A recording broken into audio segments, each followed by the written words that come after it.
Ito po tayo sa likuran ng bahay namin. Ito po yung pananim nating saging na kardaba o saging na saba. Ito naman yung lapundan. Tapos may 8 po tayong gulay dito na tinatawag na okra. Dito naman yung dalawang papaya nating native na pinadapa or pinayoko. Whereas as a matter of fact, as you can see over here, they are kneeling with each other already. The other one is leaning standstill and like a beautiful view over there. As you can see, the water is so clear, so brown, so clear.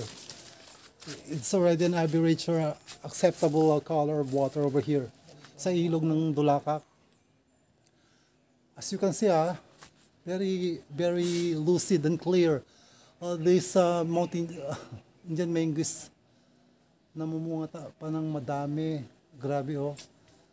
Kaya ang dami ko pang pagkain, hindi ako magugutom ano. Ito na nga lang binili-breakfast ko tapos hindi ako kumakain ng breakfast. Lunch saka dinner lang ako kumakain dahil ito lately last month marami siyang bunga. Grabe ito.